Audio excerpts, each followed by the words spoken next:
খুব ভাল লাগিছে আমাৰ অসম উচ্চতৰ মাধ্যমিক বিজ্ঞান শাখাৰ আমাৰ দ্বিতীয় বছৰৰ আমাৰ যি ফলাফল সেই ফলাফলে আমি ডিলিজেণ্ট একাডেমীৰ পৰিয়ালবৰ্গৰ ফালৰ পৰা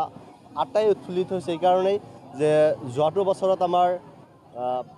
100% আমাৰ প্ৰথম বিভাগত উত্তীৰ্ণ হৈছিলে ঠিক এইবাৰো 100% নম্বৰ লৈ আমাৰ প্ৰতিগৰাকী ছাত্ৰ ছাত্ৰী উত্তীৰ্ণ হৈছে ইয়াৰ ভিতৰত দুগৰাকী ছাত্ৰ ছাত্ৰীয়ে আমাৰ ডিষ্টিংশ্যন নম্বৰ পাইছে আৰু 4গৰাকী ছাত্ৰ ছাত্ৰী মাত্ৰ 1 নম্বৰৰ কাৰণে ডিষ্টিংশ্যন পাবলৈ সক্ষম নহল তাৰ কাৰণে আমি খুবেই দুখিত আৰু 10গৰাকী ছাত্ৰ ছাত্ৰী ষ্টাৰ নম্বৰ আৰু বাকি 7গৰাকী ছাত্ৰ ছাত্ৰী প্ৰথম বিভাগ লৈ আমাৰ একাডেমীৰ 100% উত্তীৰ্ণ হৈছে আসলতে হেতু সৰকাৰে যেটো পদক্ষেপ লৈছে মই ভাবো নিশ্চিতভাৱে এটা ভাল পদক্ষেপ লৈছে কিয়নো হয়তো 95% পোৱা লৰাটাই স্থান পাবলৈ সক্ষম হয় 94.83% অৰ্থাৎ 1 নম্বৰৰ কাৰণে স্থান নাপায় হয়তো তেওঁলোকৰ মন কিছু ভাঙি যায় গতিকে সেইসকল ছাত্ৰ ছাত্ৰীক লৈ যিখিনি আমাৰ উৎফুল্লিত হয় বাকি ছাত্ৰ ছাত্ৰী কিছু ম্লানিত হয় যাৰ বাবে চৰকাৰে লোৱা পদক্ষেপ খুব ভাল পাইছোঁ তেওঁলোকৰ খুবেই ভাল লাগিছে এই কাৰণেই যে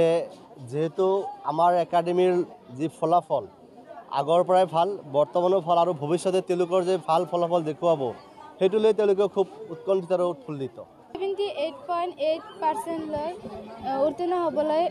উত্তীৰ্ণ হৈছোঁ এখন ডিলিজেণ্ট একাডেমীৰ পৰা এইখন ডিলিজেণ্ট একাডেমীৰ ছাৰ বাইদেউসকলৰ মোৰ পৰা আন্তৰিক শুভেচ্ছা জ্ঞাপন কৰিছোঁ আৰু ধন্যবাদ জনাইছোঁ এখন ডিলিজেণ্ট একাডেমীৰ ছাৰসকলে মোৰ কাৰণে যথেষ্টখিনি সহায় কৰিছে মোক কলেজত কিবা বুজি নাপালে মই যদি ছাৰসকলক কৈছোঁ কিন্তু ছাৰসকলে মোক লগে লগে সলভ কৰি দিছে মোক যথেষ্ট সহায় কৰিছে মোৰ MD ছাৰে মই আৰ্থিক অৱস্থাৰ কাৰণে মই পঢ়িব পৰা নাছিলোঁ এই MD ছাৰে মোক আৰ্থিক অৱস্থাৰে সহায় কৰি মোক এইখন ডিলিজেণ্টত মোৰ আজি ইমান নাম্বাৰ লৈ পাছ কৰাৰ সুযোগ কৰি দিছে MD ছাৰে মই MD ছাৰৰ ওচৰত সদায় কৃতজ্ঞ হৈ থাকিম মই MD ছাৰৰ ঋণ কেতিয়াও শোধ কৰিব নোৱাৰোঁ মই এনে ডক্টৰ লাইনত কিবা পঢ়িম বুলি ভাবিছোঁ মই এনে ডান্স কৰি ভাল পাওঁ ডিলিজেণ্ট একাডেমীৰ পৰা 72% 3খন লেটাৰত উত্তীৰ্ণ হৈছোঁ ফাৰ্ষ্ট ডিভিজন মাৰ্ক লৈ আৰু ইয়াৰ শিক্ষা ব্যৱস্থাৰ